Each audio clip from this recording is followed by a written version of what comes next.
Welcome to the Winged Wheel Podcast, the number one source for news, analysis, and discussion on the Detroit Red Wings, the NHL, and all things hockey. Here are your hosts, Ryan Hanna, Brad Crisco, and Evan Lopsinger.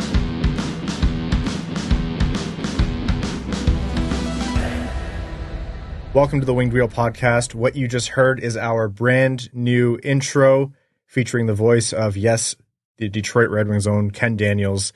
That's something that we've had in the works for a long, long time, and we've been really excited to put it out for you. So really, really thrilled to be able to start the new season off with a new little something, and hope you guys enjoy that. And massive thank you to Ken. It was very funny, actually, because we had played, I think, 36 holes in under 24 hours with Ken, and then exhausted back at his house, and I'm in a storage closet in the basement, soundproofing and stuff, just making a little ad hoc recording studio. Way more patient than we deserved. Absolutely. So kudos to you, Ken. And thank you all. You all made that possible through your support of the Jamie Daniels Foundation through Wings Money on the Board, which more information for this upcoming season will be coming out shortly. But you reached some donation goals to have Ken voice over the new intro and outro, as you'll hear, for the Winged Wheel Podcast. Brad, Evan, our Detroit Red Wings season preview, 2024-2025, we were laughing beforehand saying this is probably one of our biggest, if not the biggest episode every year, unless Steve Yzerman does something crazy. But for all the other ones, it does take a little bit more being on your toes, maybe a little bit more preparation. This one feels like we've been warming up since July. This one we've been warming up since April, as depressing as that thought is, but we're ready to go. Yeah, it does feel like the ramp up to it hasn't been that drastic. Like when you saw the predicted starting lineup for opening night, you're like, oh yeah, it's just as we thought it would be all summer. Almost wrote the lineup in pen after free agency. Well, here we are, the 2024-2025 Detroit Red Wings season preview. Welcome to the Winged Wheel Podcast, folks. Here to talk to you about all things Detroit Red Wings hockey, the world of the NHL, and more. I'm one of your hosts, Ryan Hanna. I'm Brad Crisco. And I'm Evan. On this episode of the Winged Wheel Podcast, we're actually going to start with some important news about the Red Wings. You know, last episode we talked about what might be coming with Austin Watson's contract and how the roster might shake out. That contract did come through, and obviously waivers and assignment to Grand Rapids. We'll go through the concept of cap accumulation. As boring as it sounds, it is going to be important for the Red Wings this season. Michael Brandsegg-Nygard to the SHL, and more on the Red Wings' decision versus his decision, the opening night lineup and who's starting in net, and more before we jump into that season preview. And it's going to be a full rundown, analysis, predictions, expectations, and more for Detroit Red Wings forwards, defense, goalies, coaching staff, Steve Yzerman, predictions for point totals, playoffs, and more. And all of that's going to be our way of capping off this offseason as we approach the home opener Thursday night at 8 p.m., a brand new time against the Pittsburgh Penguins. Before we jump into that, I first want to let you know that this podcast is primarily supported by our Patreon supporters. Patreon.com/wingedwheelpodcast if you want to support the show. You get access to really great benefits. For example, we give away 2 tickets to every Detroit Red Wings home game, the vast majority going directly to our Patreon supporters. Additionally, you get access to our Patreon exclusive Discord and all of our bonus episodes, like our bonus overtime episodes, which record right after these main ones. We let loose, have fun, tell stories, throw bloopers in there, and answer any questions that didn't make the main show. The Patreon was just revamped, so hopefully for our current patrons, you saw that. The rewards and access is even bigger and better, and for anyone who's been interested, now is a great time to check it out. So again, patreon.com/wingedwheelpodcast. Okay, the Detroit Red Wings, we talked last episode, based on all the signals and smoke that they were sending, including sending Marco Kasper down, they were going to give Austin Watson a contract out of his PTO, and that's what happened. So Austin Watson got a 1-year, 2-way contract, and just as a reminder, a 2-way contract has nothing to do with waiver eligibility or exemption. It just means he makes a different amount of money in the AHL versus when he's assigned to the NHL. So it's a 1-year, 2-way contract, $775,000 on the cap, so minimum. He makes less when he's in the AHL, but that's, immaterial for the purpose of the cap discussion for the most part. And I think it was interesting that it was a 2-way deal because it signaled that the Red Wings were not necessarily going to keep him as the 13th forward at all times. They were going to bury him in the AHL. They had to waive him first, and he cleared it, which you could have assumed because he was on a PTO the whole preseason, and cleared assigned to the Grand Rapids Griffins, and then they accrue cap space daily for every day that he's down there for the season.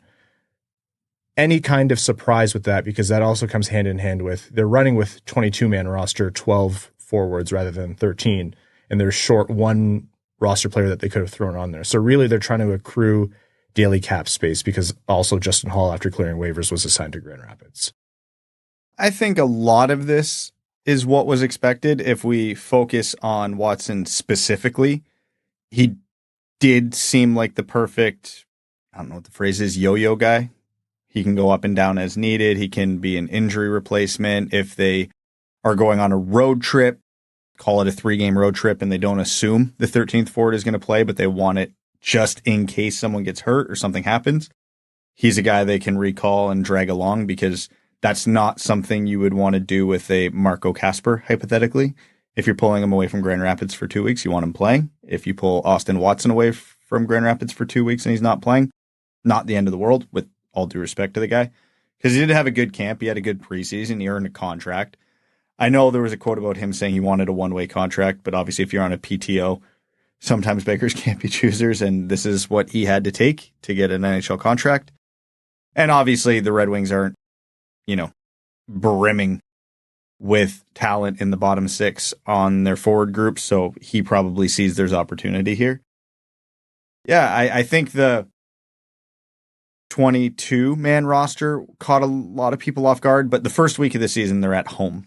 So if something happens game 1 on Thursday, they would have no problems getting someone to Detroit by Saturday.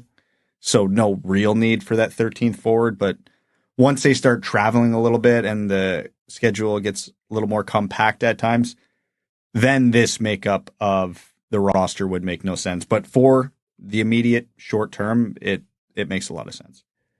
So when I say daily cap accrual, what I mean is that the salary cap is calculated daily. And for all the dollars that you're under the salary cap on that day per your team's overall salary cap divided by 192 or so days in the season, or maybe 194, your team accrues cumulatively over the course of the season salary cap space. So it's in Detroit's advantage if they want to have cap space at the deadline, and they're not a team working with a ton of space right now, maybe surprisingly for some.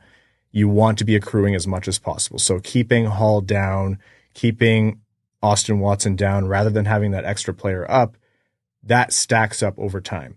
And you do have an inherent risk, like if someone could have claimed Watson on waivers, but like Brad said, he didn't get a contract offer, a one-way contract offer anywhere else, and so it stands to reason that he wasn't going to get claimed through waivers. So that's why Detroit's doing this, and you are going to see that change. I'm sure they are going to carry the full 23 in different configurations over the course of the season, but that's just how it's going to work with Watson, and fully agree on the usage of him versus Marco Kasper. Once you see a permanent spot open up on the team, I think that is much more likely to be Kasper's spot. The timing of that, and whether it's through injury or otherwise, I think also depends on who gets hurt or gets moved or whatever. That's all very much up in the air. We've seen with the Red Wings, nothing's guaranteed at this point. Yeah, if it looks like a long-term injury to whoever it may or may not happen to, that's probably Marco Kasper's spot. If it's Tyler Motte, bit banged up day to day, that's probably Austin Watson, because, again, you want Kasper playing a regular shift. Now, with only 12 forwards on the roster, first injury, in all likelihood, that means whoever comes up is going in. It's just for how many games and in what role. That being said, there have been moments over the last couple of years where we have seen the Red Wings roll 11-7, and maybe that's an opportunity if that situation arises where they get Johansson in the lineup. But all possibilities are on the table, and that is the big benefit of Austin Watson. They can do whatever they want with him, and it doesn't affect a guy like Kasper. We'll get to it in a little bit, but when you look at the 2024-2025 roster for the Red Wings, there are a few players that will be banged up during this season, and some of them are in the top 6, so it does offer a nice opportunity for Marco Kasper to jump into the lineup where possible. We did say the same thing about defense, and they had a strangely healthy year on defense, so let's not jinx anything. About opening night roster, besides the lines being pretty much as predicted, the goaltending situation is the only thing that I think threw people for a loop, including us, because going into camp, I would wager of the 3 NHL goalies the Red Wings had, Ville Husso probably had, not by a lot, but third best odds to be the starter on opening night because, he's been hurt. And when he wasn't hurt, like many weeks ago, months ago, he wasn't that good. And he earned himself the starting job on opening night against Pittsburgh. So kudos to Ville Husso, who had himself a good camp, is Detroit's starting goalie in the crease to kick off the season. Well, he has the highest ceiling and makes the most money. So it's a good sign if he's the guy getting the opening night start, because of the 3 of them, he's the guy you would want getting the opening night start based on the circumstance of the 3 of them. And the last thing here to discuss really before we jump into our season preview is Michael Brandsegg-Nygard and going to Skellefteå in the SHL. We mentioned this last episode, but at the same time, I think it was interesting because the Red Wings kind of indicated that they wanted him to be in the AHL. They wanted him to stay in North America. They thought he had a good camp and that he wasn't really that far away from being ready and challenging for a spot. And that's big praise for an organization who has been very happy to let players take their time getting to North America. So it means they really believe in him. And even though I don't think MBN was one of the best rookies in camp and deserved a spot on the Red Wings, I saw the same thing. I was like, yeah, I can see that this guy only needs so much before he can really start to challenge at the NHL level, or at least to break in for his career. And it was his decision to go to Skellefteå. I think some things were lost in translation, but at the very least, what was communicated in various interviews, and one, I think, Norwegian interview, was that, the team wanted him to stay. And I think they were joking when they said it was like a testy conversation, but his want to go back to the SHL is because they're trying to win a title there. And he wants to be part of a winning culture. He wants to be part of that atmosphere, a team that has a purpose to win a championship. When in the AHL, yeah, you're trying to win the Calder Cup, and that's an important thing. And Griffins fans are obviously very familiar with that. But at the same time, in the AHL, Dan Watson's job is to churn out NHL-ready players for the Detroit Red Wings. So it's the first time I've really seen a Red Wings prospect kind of overtly make that decision where it's a little bit public. And I should clarify that Berggren is the one who said this to Sean Shapiro, and we'll link to the article where Shapiro wrote that. But it's interesting to hear that acknowledged publicly. And it's a difference for these players who are coming from Europe and overseas. They want to go back to be part of that for as much as they can. Yeah, I get it from his standpoint. I can't say I love this situation. We talked about it before where our preference would be if we could control where MBN went, and I thought he'd get more benefit out of going to Grand Rapids, so it's a little disappointing he's not there, but it's not the end of the world from an on-ice perspective. He's still pretty raw, still has a few things to work on, and obviously there was an interview with Lalonde where they were pointing out a couple of things that he did well, some things he needed to work on.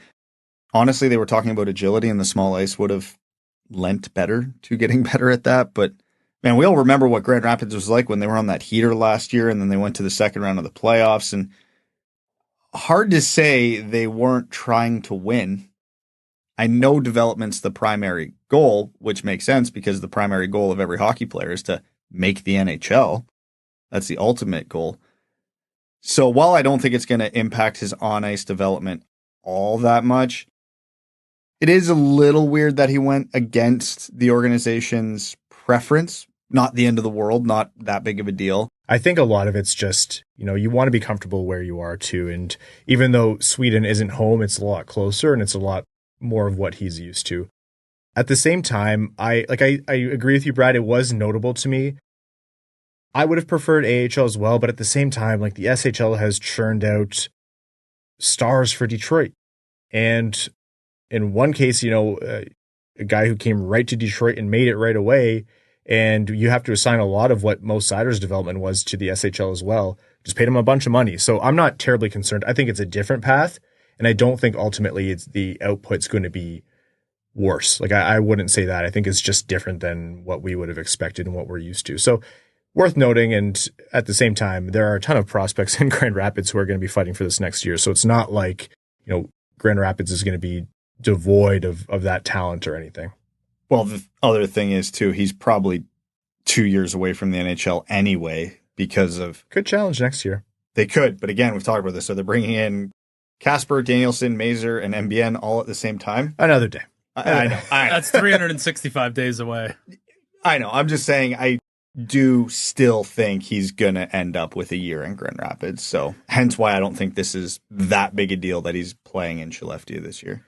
Okay, and then the last point here, just because it's notable for some, Malcolm Subban was brought in on a PTO with the Griffins. That is simply Jack Campbell insurance. They wanted some other veteran presence there, has had success in the AHL level, so that's why they added another goaltending PTO.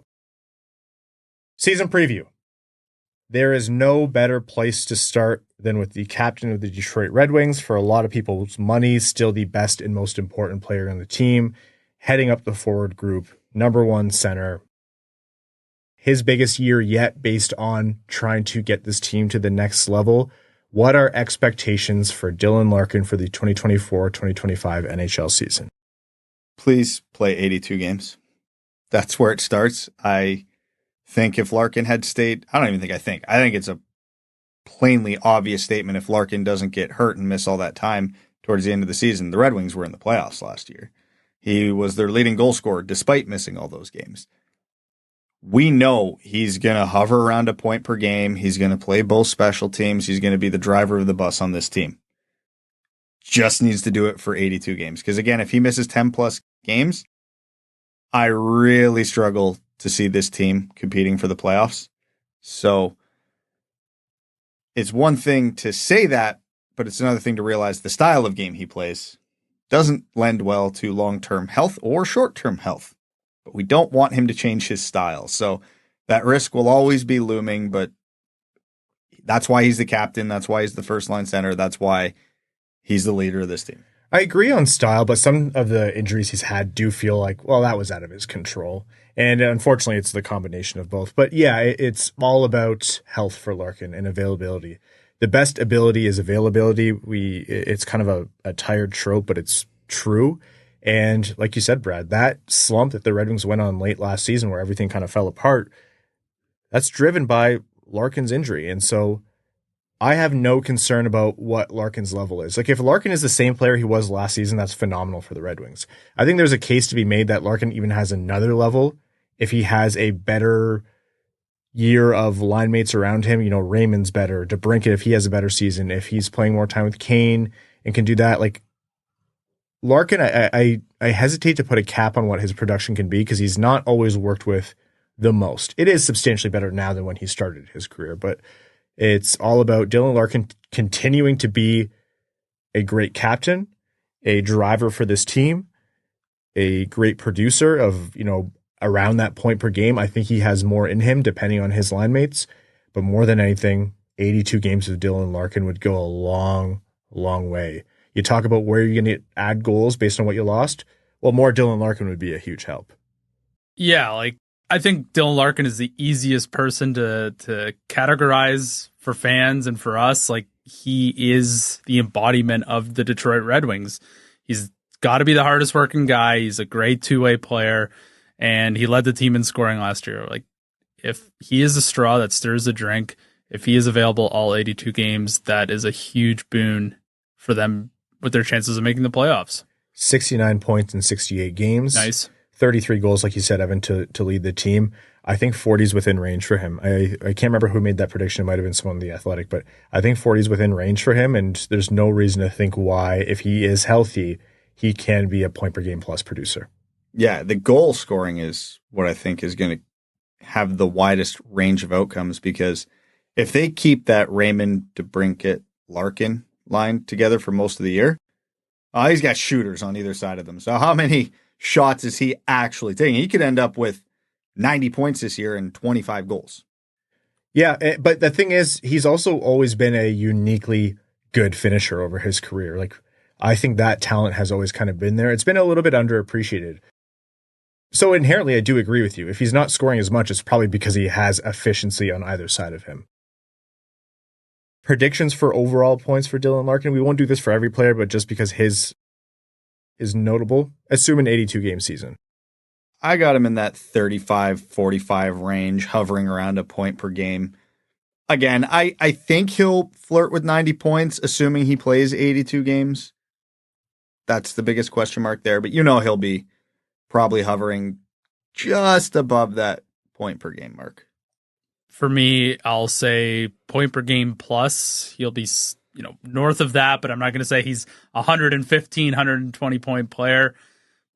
But he provides so much more to the team than just production.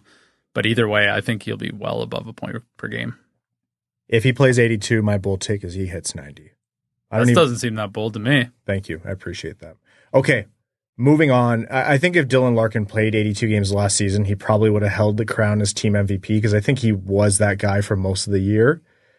I think the argument for who stole it from him was the next guy we'll talk about, which is Lucas Raymond. And his heroics all season, but especially at the end of the year, had himself a team-leading 72 points, 31 goals, 41 assists in 82 games. And it seemed like in a season where he took another level, in that last section of the season, he found another level again. Does Lucas Raymond's progression continue to rise as dramatically as it did, and how much is he going to be able to do this year? Dramatically is the key word there, because I think it rises, but 72 points is a hell of a benchmark. I wouldn't be shocked if Lucas Raymond's a point per game guy this year, but I'm not expecting it right away. He was pretty high on the shooting percentage last year, but that could also be countered by the fact he didn't shoot enough last year, so he might end up with the same goal total, but a lower shooting percentage because he fired an extra 50 shots on net or something like that. The shot attempts were high, but I agree that he didn't shoot enough. Like, there's so many times we watched him where he just took the extra beat, or it looked like he didn't trust his shot. That I fully agree on that front, no matter what the shot attempts say. Yeah, exactly. And he stepped his game up when it mattered the most, in the crunch time, in the most intense games. So where he needs to take a step this year is in the Decembers and Januaries, the doldrums of the season, maintaining that intensity and that level for all 82. Now, obviously, he's not going to be able to maintain the level he finished the season at last year because that was insane. But just even to, certain degrees of that for 82 games, because, when the Red Wings shut down in December, it wasn't a one-guy problem. And if a few guys can keep their foot on the gas in the dog days of the NHL season, if the key guys can keep their foot on the gas in the dog days of the season, it really does change the outlook of this team. And I think it's funny because in December last year, he had a good start to December and a really strong end to December, but it was just that middle stretch from about, I'm looking at the game logs here from December 14th through like December 27th, the doldrums where things really feel like they kind of fell off for the team. He wasn't the, biggest problem on the team, but like you said, for a team that has weaknesses, you need to be able to rely on your best players. I want everyone to go read the article Max Bultman wrote today about the Red Wings. It had me ready to run through a wall, but I love the comparison he made to the Tigers.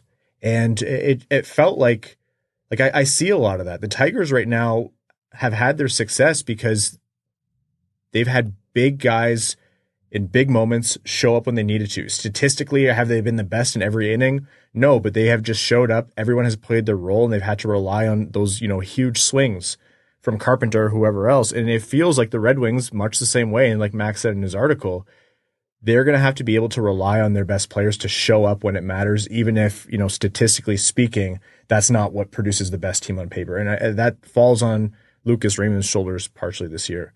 But I agree. I think he has another level to him.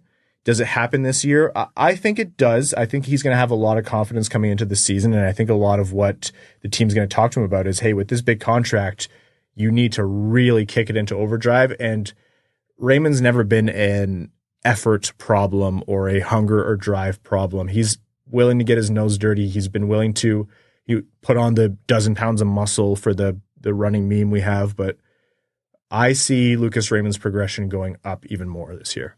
Well, no one has more momentum going into the season on the Detroit Red Wings than Lucas Raymond. End of last season, he really puts the team on his back in Larkin's absence. Then this offseason, he gets the big ticket contract. So now he can just focus on going out playing hockey. Doesn't have to worry about point totals or whatever, he can just go out there and continue to build upon his game. So I would imagine, I'm hoping, and I'm sure all Red Wings fans are hoping, that this is the true blowing past the ceiling season for Lucas Raymond. Does he surpass 72 points this year in your mind? Yes. I think so, yeah. I think so too. I think he's pushing point per game. All right, the next guy I want to talk about is maybe more of an enigma, and not in all bad way, but definitely where the team needs more from him if they are going to be able to do what we talk about. Alex DeBrincat. Did he have a bad season? No. 27 goals, 40 assists, 67 points. I think one of us actually predicted like 27 goals spot on. And it's not a bad total, but for someone of his talents, I think what was missing from the Red Wings offense a lot of the times was his ability to score. He was cold for long stretches. You saw his shot kind of go away. You a lot of miss high and left, and then trusting his shot from the left side a little bit less. And I think Alex DeBrincat having a much more consistent season is a huge key to the Red Wings offense clicking well this year. Not that they clicked poorly last year, but in a way that's a lot more consistent. Yeah, there's one thing he needs to do a little bit more of this season. And to quote Jeff Blashill in one of his most famous answers, score. He's a goal scorer. That's his calling card. 27 goals is fine, but we know he's capable of more than that. He's scored 40 plus in the NHL multiple times. He's got to hit the net a little bit more. He's got to trust his shot a little bit more. And this is the theme, and I won't reference this with everybody else on the roster because obviously the Red Wings had a topsy-turvy season last year. Consistency, those huge cold stretches from him can't happen. Yeah, if you want to look at anybody's game logs, his is not good for a large period of time. Yeah, Raymond needs to improve that to a small degree. DeBrincat needs to improve that to a large degree. When he's on, he's a 40-goal scorer all day, every day, can go up with almost any shooter in the league. When he's off, you don't notice him out there at all. So that's it. That's the only thing I got for him. Shoot more and show up all 82. I'm begging you. It's hard to be a shooter because there are natural regressions. Brad, as a forward, really well, even if you're a great shot from wherever you score from, there are going to be natural regressions. That's just part of the game. And the mental aspect of that is what makes great scorers because everyone will slump. It's how you break out of them. It's how you let that last period or that last game go and come back and show up in a big moment. So it sounds really simple, but I agree with Alex DeBrincat is his game. He can shoot really well. I think his playmaking is underrated. I think his chemistry with Patrick Kane over the course of a full season is going to be a big advantage for him. But when things get cold, he has to find a way to be better. Like the advice is literally be better, but that's because he has that talent in him. You're not asking him to conjure up something he doesn't have. He is that guy. It's just about showing up on the ice as that guy, game in, game out. Yeah, and I think a lot of people forget last year was his first full season in Detroit and living somewhere new, although, he is from Michigan, but you're in a new organization, a new environment. There's a lot of change in your life. So now that that's all become more static and more stable, this should be another big year for him. I would hope the goal scoring goes up significantly. What's a successful season goal scoring wise for him in your mind? Well, are we doing hot takes right now? Yeah, if you have one. Hell yeah. My hot take is if the Red Wings make the playoffs, they have 2 40-goal scorers. Oh, Larkin and DeBrincat? I didn't say that. Oh, okay. That's what I'm saying. Michael Rasmussen and DeBrincat. Well, that's an easy answer. Oh, it's no spoiler alert. I think a successful season for him is 30 plus. I know that's setting the bar low, like 3 more goals, but I want that 30 to come more consistently. Obviously, I think he has 35 plus in the tank, but that just depends on what DeBrincat we get. There are Ottawa Senators fans who will tell you, like, this is who he is and you can't expect anything else. And that might be the truth. That might just be who he is through his whole career. The Red Wings are used to that. They had Johan Franzen. In terms of scoring and streakiness and cold, a lot of similarities there. And so that might be the case, but I just want to see if DeBrincat can break that mold. So 30 plus is good for me. 35 plus obviously is fantastic. Yeah, I think 30 is the sweet spot. It gets the critics off his back, the national media, who only looks at the stats. Yep. I think it'd just be a good confidence boost for him if he can just see that 3 or 4 at the beginning of that stat all off season. Patrick Kane for a full season. Injected right into my eyeballs. Yeah. Like, that guy proved everyone wrong, including us. The fact that he was able to come back and do what he did, you know, being at 20 goals, 27 assists, 47 points in 50 games, nearly point per game coming off his hip procedures. Like, that is literally unprecedented in pro sports. Into a new organization, a new environment with a team that was drowning at that point in the season. This could be fun. This could be really fun. And, you know, Father Time, as we see with Brad's aging, decrepit body, pathetic to look at if you're on YouTube, really sorry. Nobody can dodge Father Time. But Patrick Kane said, like, if you think I did well this year, well, now I have a full offseason to rebuild muscle in my legs and hips. Now I have a full offseason to condition and get ready and train. This is my first training camp since Chicago. I'm sorry, you literally don't have a choice but to take him at his word. He proved everyone wrong once, and that's why I believe when Patrick Kane says, you know, being here for 82 games is going to be a boost, I believe him. 32 more games of Patrick Kane can only help the team in my mind. It feels weird to talk about a guy who's about to turn 36 and say, oh yeah, this should be better than last year. He was really good last year. Yeah, I at his age, I'm still hesitant to say he's going to be a point per game over 82 games.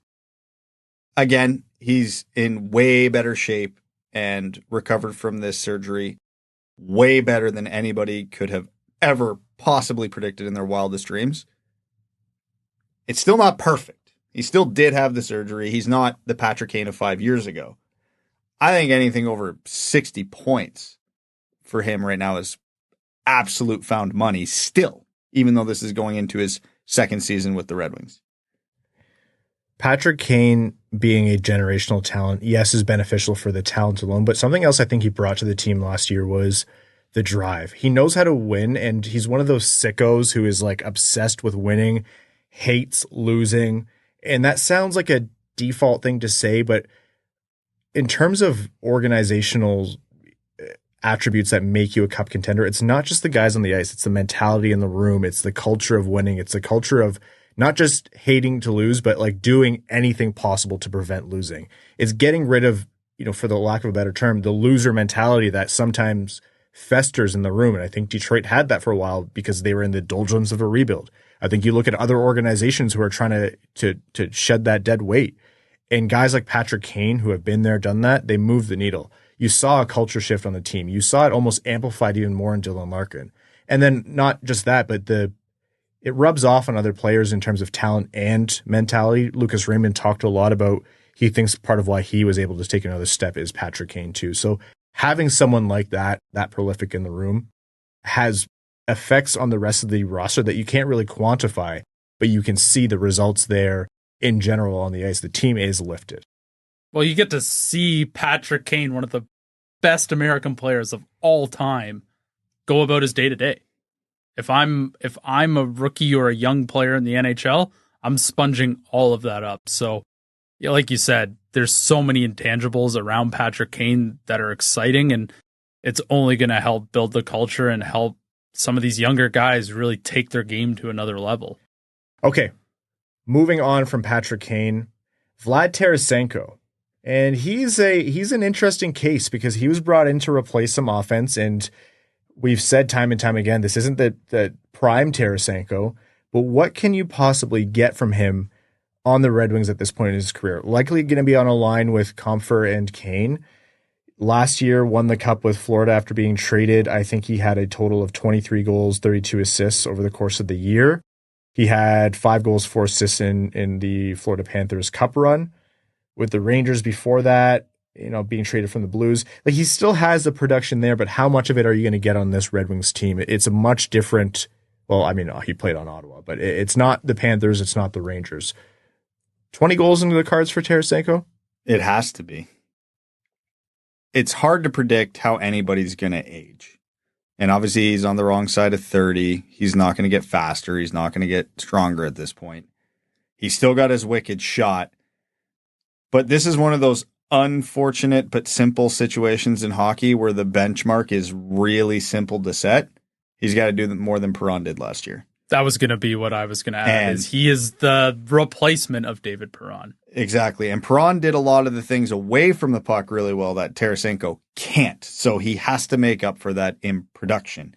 That quote-unquote easy offense the Red Wings have been lacking for so long. He's the type of guy you can give him the puck anywhere in the home plate, below the top of the circles. It could go in the net. So he has to drop a lot of those. They have to go in the net. Full stop. We watched the Red Wings power play in the preseason, even with all the big guns out, be absolutely miserable because they couldn't retrieve a puck in the O-zone. And I know Lalonde was talking about that. That was Perron's primary role. He was the guy who was in charge of that on most power plays. So the other guys are going to have to pick up the slack. It's going to be that job done by committee. But again, if you're a shooter, shoot. And he better do it often and well. For me, Tarasenko, we're talking about best ability is availability. Tarasenko hasn't played a full season in maybe his entire career. He had the very public spat with St. Louis about shoulder surgery. He has to be available because the Red Wings are going to be relying heavily on him for secondary scoring. So if he can, defy father time and remain healthy for a majority of the season, it'll be a nice add for the Red Wings. So that's Vlad Tarasenko. Before we move on to JT Compher, very quick interlude to say the Detroit Tigers are 1 win away from going to the ALCS. Detroit is going to be a zoo in the best way tomorrow. The Red Wings have to feed off this Tigers energy. Like, first the Lions, now the Tigers. We keep talking about it, but that is going to be absolutely insane. Go Tigers. All right, back to the season preview. JT Compher. A player who is almost unfair to sit here and say you expect more, you need another level, et cetera, because the Red Wings are paying him to be a second-line center in lieu of a better option as they wait for a hopeful Nate Danielson or Marco Kasper or someone else to step into that spot, and has done fine in the role, has produced, I think, well enough as we expected. I think JT Compher was who I wanted him to be last season. 19 goals, 29 assists, not a world beater, but in terms of what the Red Wings have had in terms of second-line centers behind Dylan Larkin in the past, God, it's a hell of a step up, even if it's a low bar. The challenge this year is he has Patrick Kane and Vlad Tarasenko, at least to start. We think that's the idea, on his wings. And they've been putting in work over the offseason to build that chemistry, to see how it works, especially him and Kane. Can that last all season is going to be a big, big test and an indicator of how well the Red Wings are doing. Because if they're going to do well, they can't be a one-line team.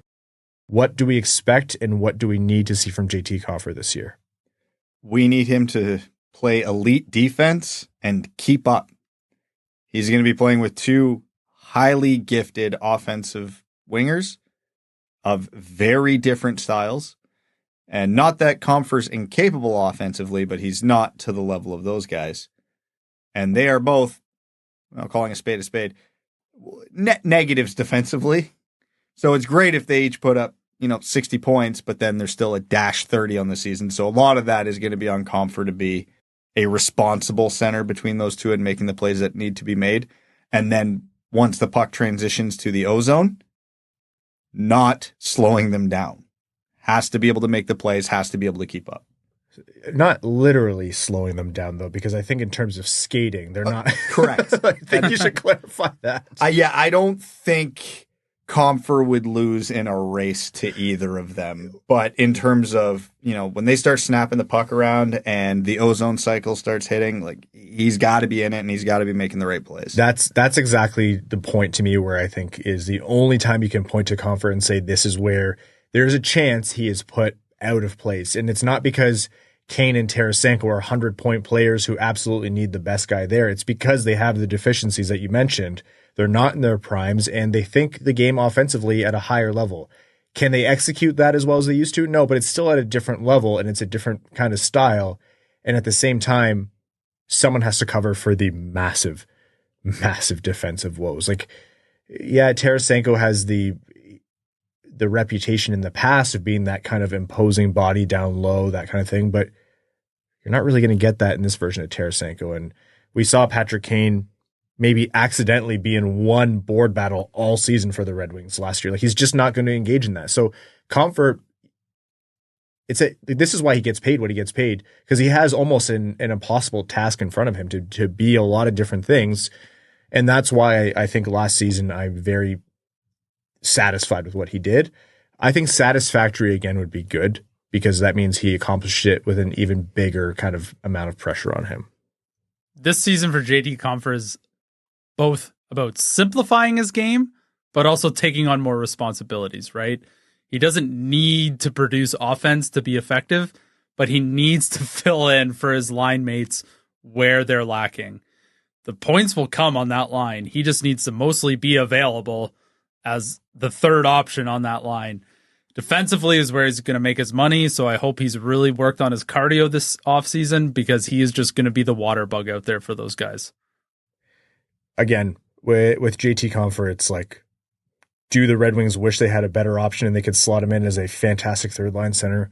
Yeah, of course, but that's just the reality of the Red Wings. This is unfortunately the best they've been in a while at number 1 and 2 center. I think, pie in the sky, we said Nate Danielson makes the team and can potentially do this, and that was an insanely unlikely thing, and that's probably still insanely unlikely. He's not even the most likely rookie to make it. You never know. Maybe when Marco Kasper breaks onto the team, he has some chemistry and they shake things up, and these lines aren't guaranteed to stick, but for now, that's Compher's task.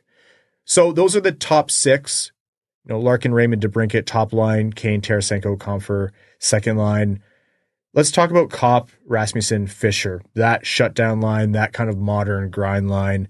They're going to at least start the season together. They had a lot of success last year. As a line, in whatever individual notes you want to have, what are expectations this year? And if you want to say that's the fourth line as you're listening, please know the bottom 6 is interchangeable. We're classifying as third line based on likely time on ice per game. These 3 players all have very similar profiles in terms of strengths and weaknesses. Obviously, Rasmussen 6'1" billion, and Copp and Fischer are not, so we're not talking about literal profiles here, but none of them individually bring a lot of offensive talent. They bring a lot of intangibles and work ethic and grittiness that can lead to some offense by, getting hard on the cycle, getting pucks to the net, crashing the net. We saw them doing an excellent job of that in the preseason. So rather than talk about them individually, it's what do these 3 need to accomplish as a line? Could we see a Veleno or a Motte moonlighting on this line as well? Sure. They need to take the load off the Dylan Larkin line. If they can go out and be a shutdown line against other teams' number 1 or number 2 line and do it in an adequate way, it changes the dynamic of this team dramatically. Because then it frees up either the Larkin line or the Kane line to go nuts in an offensive role, because they don't have to worry about shutting down a Crosby, a Matthews, a McDavid, etc. We know they're capable of it. We know their analytics, no matter how well they do, aren't going to look good. That's just the reality of the position they're going to be put in. But if they can keep their heads above water, if on actual goals they can be close to even, again, I don't think they're going to finish on the positive side of that, and that's okay. Because that's the job they're asked to do, Yeah, they're going to be playing against some of the best offensive players in the league, and they themselves are not that. So if it's even reasonable, they're doing phenomenal. That is their entire purpose. That is their entire role. They need to take the load off the big guys to let them go free. I like the success they had last year, and them finding that form was big in Detroit, kind of holding together against much tougher opponents.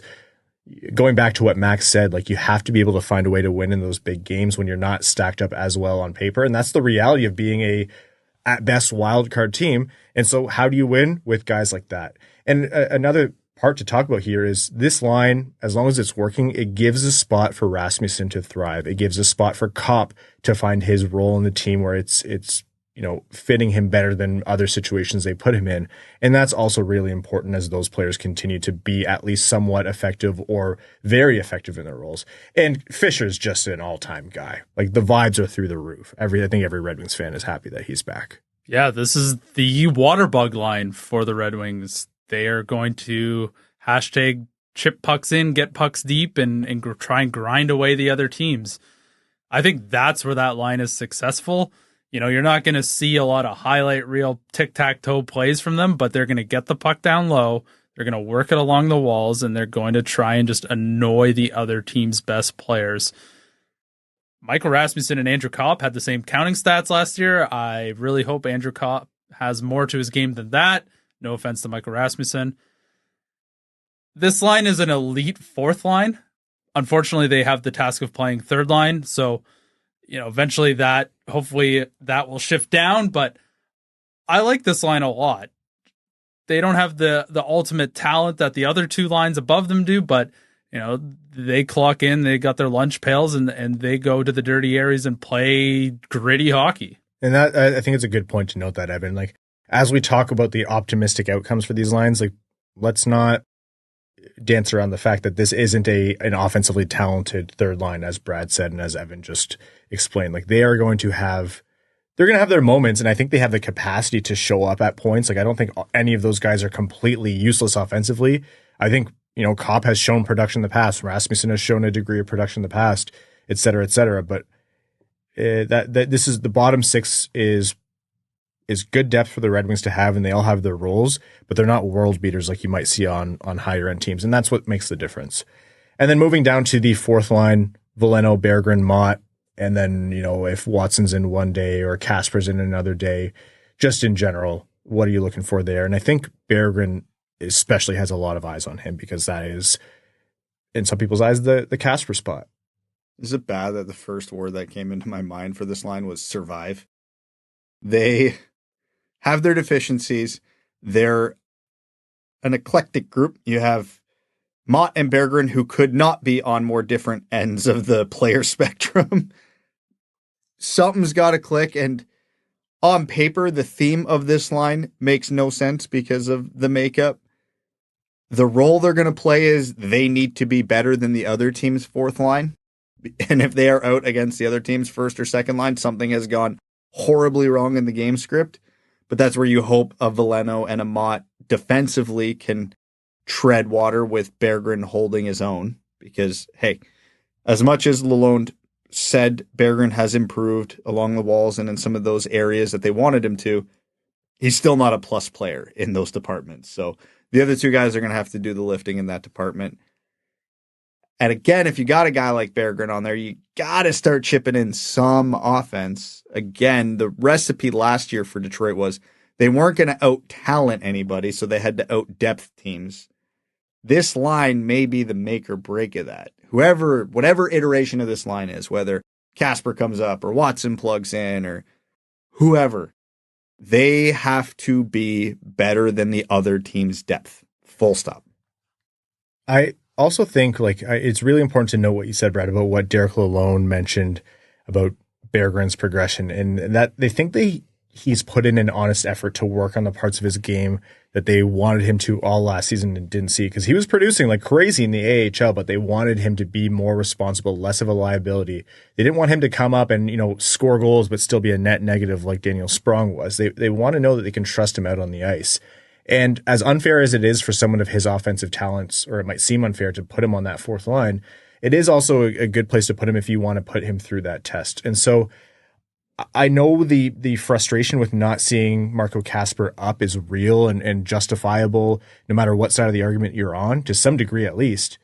But I do think part of this is the Red Wings giving Berggren a fair shake to say, hey, you worked on this stuff all offseason and you've been going hard in practice. We've been seeing you grinding to improve a part of your game that's seen as not the focal point, the less sexy part.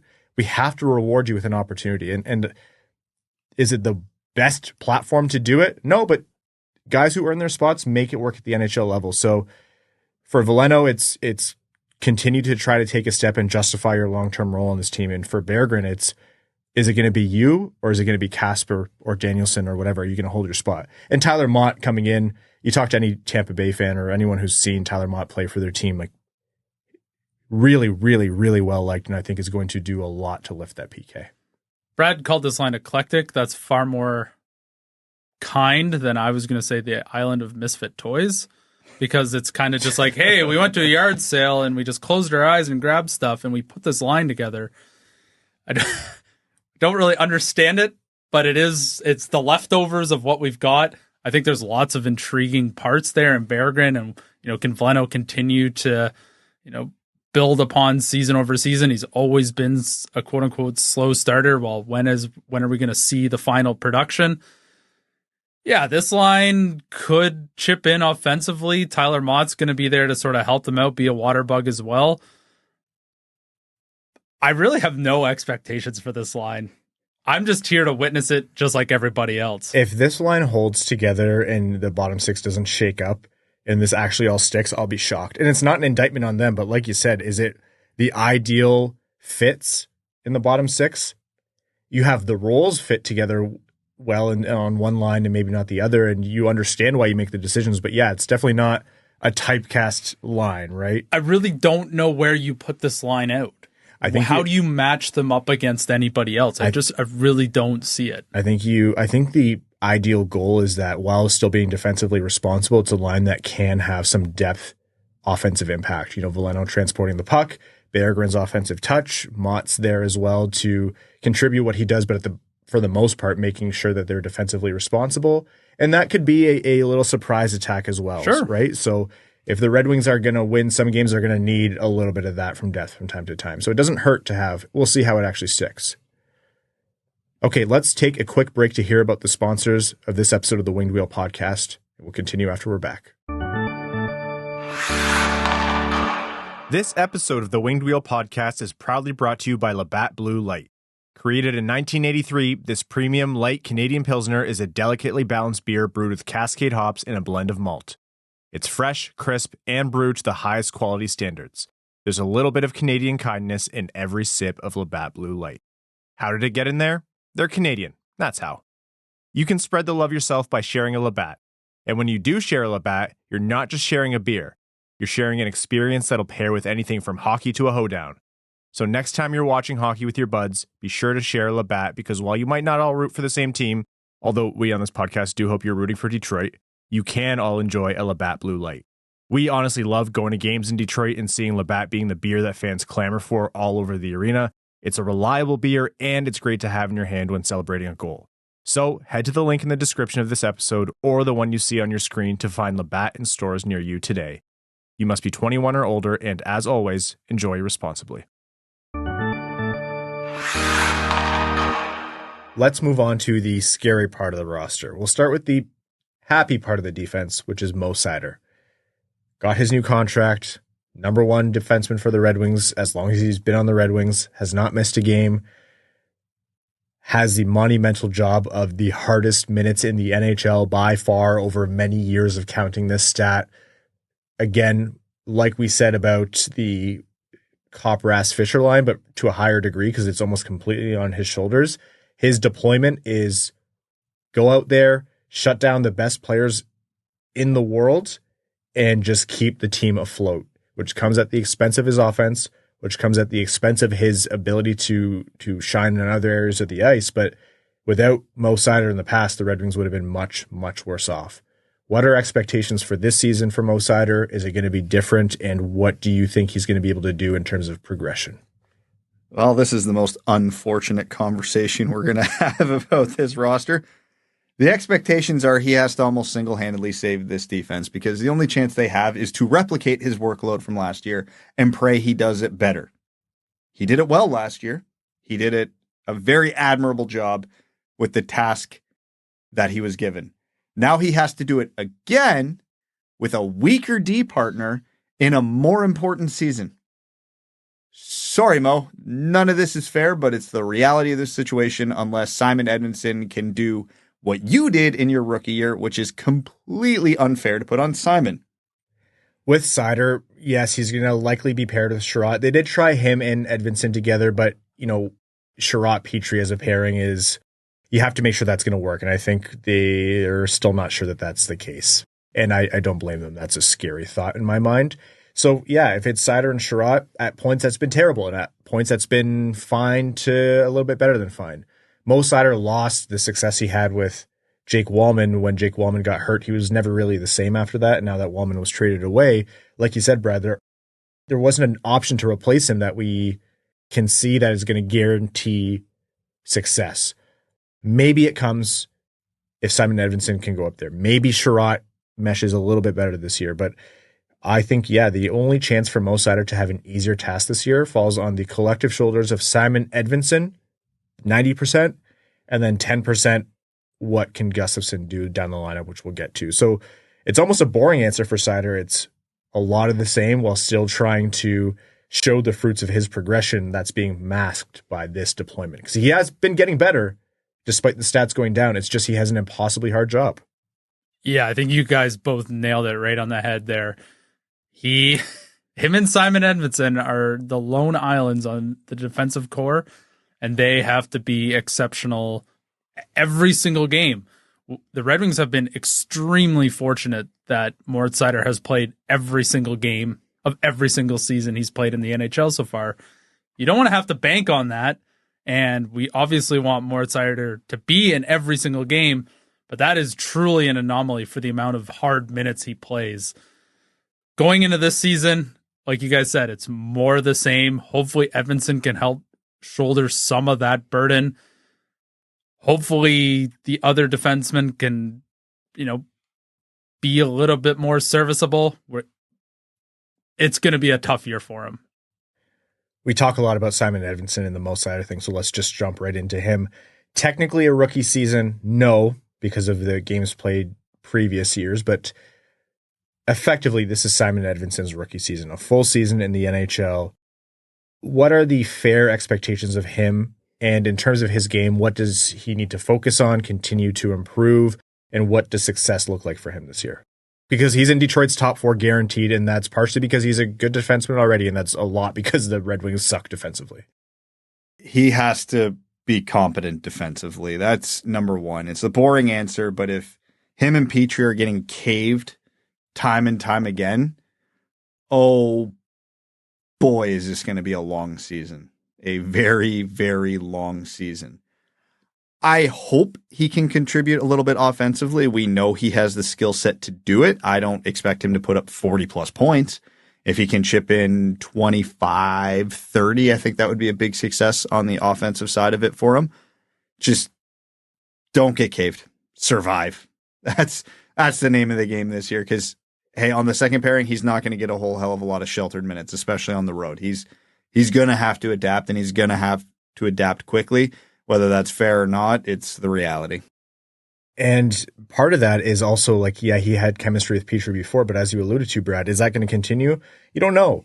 And is Petry going to age even worse? He got a year older, and frankly, Petry, the only time he looked fine on the second pair was when Simon Edvinsson was with him. And I think that's tenuous at best, right? So I'm nervous about Petry on that second pair. I think that's why we're going to see everyone behind Mo Seider get shuffled on this defense up and down. And that's why I'm really looking to Gustafsson to maybe do a little bit more than is reasonably expected of him. It's a whole cascade of you need guys to be a lot more than what you can expect them to be, fair or unfair. And that is what makes me nervous about the defense. But yeah, for Simon Edvinsson, understanding he also has an impossible task ahead of him, focus on making sure that you defensively at the NHL level don't get caved. And then in the offensive direction, continuing with good decision-making at pace, not hanging on to the puck for too long, be a little bit of, I don't want to say game breaker, but show that dynamic element to your game. Because once the Red Wings can I don't want to say shelter him, but once the Red Wings can be more rounded out defensively and he can shine a little bit, he is a very high ceiling defenseman with a ton of skill. Big guy, not afraid to get in the mix as we've seen, but also soft hands and can make decisions to move the puck up the ice really effectively. Is it perfect? No, but I think he can be a really dynamic element on the back end. It's just about getting to that point. So this is a development year, and he also unfairly has a lot of in-game expectations on him. I want Simon Edvinsson to show us why he was a 6th overall pick, and that can be left to interpretation, whether that's he gets acclimated at the NHL level extremely quickly, or whether he puts up 40 plus points in the season. Whatever that may be, there is a reason why he was picked so highly and why the Red Wings have been seasoning him so long in Grand Rapids. Now is the time to put it all together, and I want to see what he can really do at the pro level. So that's Seider and Edvinsson, probably to start the season on two separate pairs. Let's talk about Seider's teammate, Ben Chiarot, and Edvinsson's line mate, Jeff Petry. What are expectations for them? Because it's going to be it's largely the same as last year. And what do they need to do if this is the way the Red Wings decor is going to look? They are in charge of our mental well-being this season. Maybe yours. You're the defense guy. Yeah, I'm leaning on my forward friends this year. I don't like watching bad defense. I can't imagine how you interpret it. It's been a tough many years since Nick Lidstrom retired. Listen, Ben Chiarot isn't a black hole defensively. He's not great either. We know what he is. He's physical chaos in his own end, for better or for worse. I wouldn't mind it if he calmed it down a bit, but that's who he is. That's fine. I just need him to pick his spots better. I need him to miss less assignments because that seemed to be his, Achilles heel last year. How many times did we see a backdoor tap in with Ben Chiarot's ass pointed directly at the guy who scored it? Like, just calming down, being in the right spot. And with Petry, he was perfectly serviceable with a lot of meme-worthy goofs. He almost single-handedly saved the Red Wings season. He did pull that one off the line. If they made it, that's all that would have mattered. On Chiarot and Petry, I will say, I agree, Ben Chiarot picking his spots better was a big thing when he came in. I actually think he got better at that last year, and why we saw Ben Chiarot at points up and down the pairs be a lot more serviceable. A lot of that was they were deploying him in a way that was much more apt for his game. But I do think he has taken a step in that direction already. And you're right. There's a lot of times where, Chiarot or Petry or someone, their ass would be pointed the wrong way on a tap in a goal. But same with Mo Seider too. I think a lot of it's just, Seider and then whoever else. And it's really hard to make up a defensive group on this team that is anywhere close to league average. Well, just as well as anybody, it takes one person to start the defensive breakdown. One guy runs out of position, another guy has to compensate, and then it's a full fire drill and everybody's running. Yeah, it's usually some guy cherry picking at the other blue line. Well, that's what we have Patrick Kane for. So, and you're right, O.T. Benny had a big bounce back year last year. He was a lot better than the previous year. He still has to be better because now he's going to be playing on the top pair for almost the entire season. He still has to be better than his already improved season. That's again, the crux of it. You're right. We've said this about a lot of players. It's not fair to put this on them, but that's the reality of the roster. He has to step up, even though we were all very happy with how he stepped up last year. Pick your spots better, find your assignments, understand they're only getting tougher, you're only playing more minutes. Adapt. And again, Petry, we all love him. We know what's going to happen with him. It's fine. Just limit the mistakes. That's all I ask of him. Yeah, I think the ideal world is for the Red Wings to have Simon Edvinsson be able to slot up with Mo Seider, especially in games where they can't afford to get burned. Unless Chiarot and Seider again really capture some chemistry in the best way they ever have. And with Petry, when Petry was third pair, he was fine. Petry has his moments offensively. Petry has his moments where he shows up on the ice and you're like, yeah, that's why this guy was so effective throughout his career. It's just he's just not that player anymore. He shouldn't be deployed on the second pair. The Red Wings just don't have other options on right D. And so, yeah, it's about limiting mistakes and trying to manage that deployment as much as possible. Something that might help Petry and the Red Wings out is if Erik Gustafsson can come in and be something more than just a really effective power play quarterback. Mixed bag in preseason, mixed bag depending on who you talk to from his previous, assignments in the NHL, Chicago, New York, what have you. Does he have the opportunity to be a better version of Shane Gostisbehere, where maybe not as much offense, but less of a black hole defensively? I still think that could be in the cards. And it's not like Jeff Petry ahead of him is going to be a high bar to clear. So what are we expecting from Gustafsson? Again, fairly or unfairly, Gostisbehere set a really high bar on the power play last year as the quarterback. And we're going to have Tarasenko and Kane on that power play for a full season. So it can't be undone by him. He's going to play bottom pairing D minutes from all accounts, he's at least an upgrade defensively from Gustafsson. Not by a lot, but still. He has to be able to help this. Again, this leads to the bigger conversation we'll have later. The Red Wings were top 10 in the NHL in goals last year. I don't think any reasonable person expects them to finish there again, but that drop-off can't be too significant. And a lot of that is going to fall on the power play, which is why they brought in Gustafsson. I almost don't care what he provides at 5-on-5 because, A, it can't be that much of a downgrade from what Gustafsson was doing at 5-on-5, and he's going to be playing extremely sheltered 5-on-5 minutes with probably not a lot of super tough deployments. So when you're out there on the power play, you have to make it work. He has had moments in his career where he looked like a legit power play quarterback, and that was with Patrick Kane. So he'll have his opportunities to produce. It won't be a 5-on-5. It's just like everyone else not named Moritz, Seider, or Simon Edvinsson. You just have to be serviceable. You just need to simplify your game and just don't get beat in the defensive zone. You just need to play positionally. Sometimes I feel like I'm asking way too much, but that's kind of what the other four guys have to do. And then in terms of the rest of the Red Wings defense lineup, simple enough. You have Maatta on that bottom pair as well. You have Johansson up, and then whoever else you want to consider that might come up throughout the year if Hall ever makes it back. But what are expectations there, if any? The less I notice him, the happier I am. You could say that about almost everyone except for the two important defensemen. As long as we're talking about extras as well, I think with Kasper and Watson, we talked about Watson at the top of the show, and with Kasper, it's if and when you make it in, stay. Show that the preseason performance wasn't a fluke, because that 10-game shine can definitely come for players of his caliber. There's 72 games after that, and this is, it won't be 82 games for him. But that rest of the season is what shows, this guy can make it in the NHL and hang with that physicality. So that is all the skaters. Now, the goaltenders. 3 goalies again, despite Steve Yzerman going on record saying his preference is to not do it. Is it a problem right now? No, because they're running 22-man roster anyways.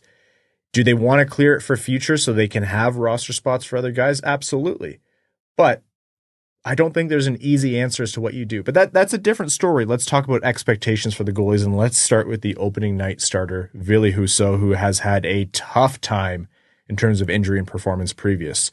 Is this the start of his bounce back? It's too much or too simple to just say, stay healthy, play a full season. With 3 goalies, he's not going to have to play, in all likelihood, north of 40 games. So the bar to clear isn't all that high.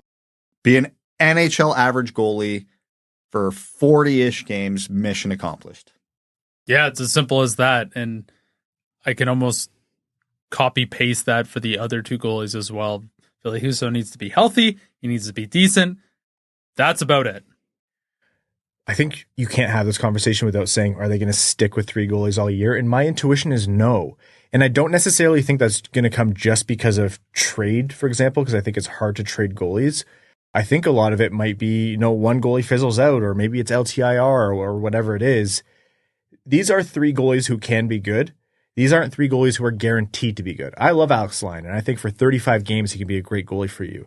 Does he have the pedigree to guarantee that? No, you can't sit here and promise that. I believe that's likely, but I don't think it's guaranteed.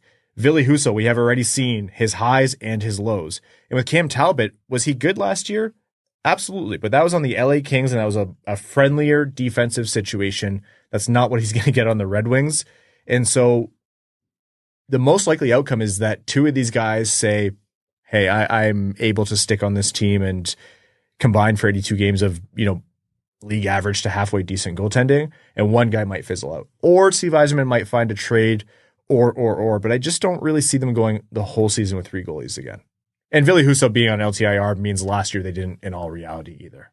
Well, then it changes the conversation to which one of them is going to pump up the trade value. I know you said that's not likely, but it might have to be, because I'm with you. I don't love the idea of carrying 3 goalies for the full season. You know who's really not thrilled with the idea of carrying 3 goalies all season? The goalies. I think Alex Lyon likes it. He's come out and said, I can't be a 1A guy. I need help. I can't play 55 games. He belongs on this podcast. His favorite position is being one of the 3 goalies. It's perfect. He is like you. He's like, I want to play what I can play, and I don't want to do the whole thing. Yeah. Yeah. Lion, in theory, has the most trade value, low cap number just this year left, and is a talented guy. So even if he's not the strongest goalie this year, you could still probably sell him. And hey, Toronto already has Wall injured, so they're off to a Toronto start. Maybe they want something. Don't expect like a first round pick back for any of these guys. I'm just saying, like, roster wise, I don't think this is an ideal situation for them. Expectations. Do the Red Wings do better goaltending than the combo of largely just Lyon and Reimer last year? Yes or no? The bar is subterranean. They have to. They have to. How could they not? Lyon was good last year. Reimer was atrocious. Husso, when he played, was hurt, bad, or both. Or both. If the goaltending somehow gets worse with this trio of goaltending, everybody involved in the decision-making process needs to be questioned because, my God, it has to be better. I think that's the whole reason why they brought in Cam Talbot, right? Like this, he is the insurance policy on Ville Husso and Alex Lyon, the volume of games he can play.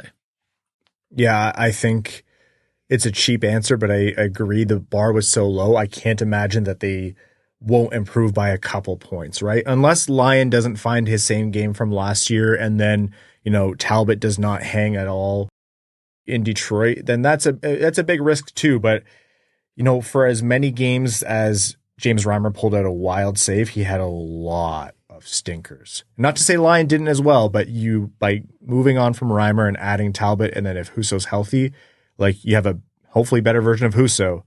And I think Talbot is greater than Reimer. So the math adds up that they are poised to have a better season in net. That is the Red Wings from forwards to defense to goalies. That's a lot of conversation about individual players. Before we get into, the coaching and Yzerman and all that, I want to jump into the meat and potatoes that people will be wondering about. Points predictions in the standings based on this lineup as is, and playoffs, yes or no. I'll start to give you guys some time because Evan looked panicked there for a second. I was not panicked. I don't know if you guys remember, it just came to me right now, but for the first time ever, I predicted the Red Wings point total exactly right. How could I forget? Thank you. You would never forget anything, actually. Never. Evan. I might be called too optimistic because I know the range of outcomes for the Red Wings is big. And I do believe that. I think the range of outcomes is big. But I'm going to be optimistic, and I'm going to say the Red Wings are going to improve by a point. I'm going to say this is a 92-point team. I don't think they're going to be as high scoring because of shooting percentage regression. Maybe not as much as people think, but I do think between team defense and goaltending, especially goaltending, they aren't going to struggle as much. And even if they do, a full season of Patrick Kane, ideally, and a full season of Dylan Larkin, ideally, a better Lucas Raymond, ideally, Simon Edvinsson. Even if Simon Edvinsson is just fine by his standards, that is still a step up for the Red Wings. I see them improving. I'm not being the most optimistic. I say they go up by a point. So, yeah, they had a lot of loss this offseason in terms of scoring, but I think they have the opportunity to do better, and I am going to capture some of that optimism.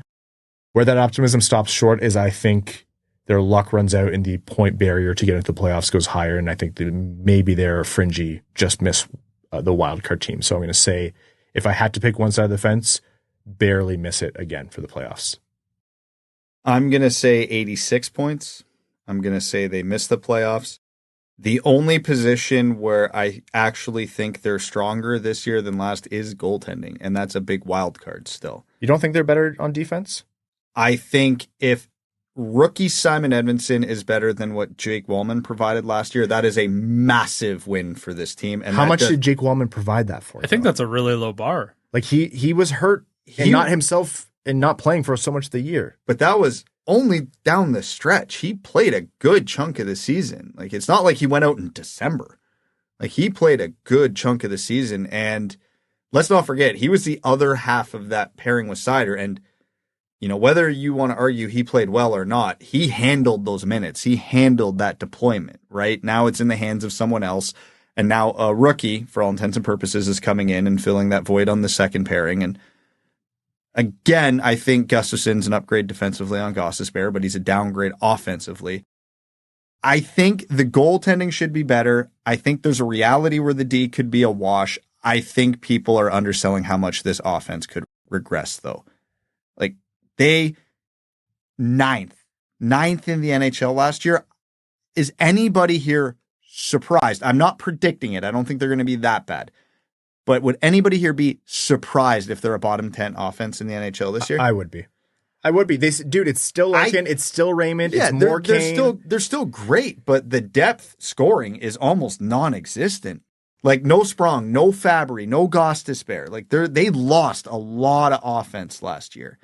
And again, I hope Tarasenko's an upgrade over Perron, but that's no guarantee. I think realistically they're an average, middle of the pack offensive team, but that's a pretty far fall from ninth, right? And if the defense and goaltending don't improve significantly to balance that, it's the cause for regression. Again, the way this team is constructed, the range of outcomes is massive. If they're a 97-point team, I'm not surprised. If they're an 80-point team, I'm not surprised.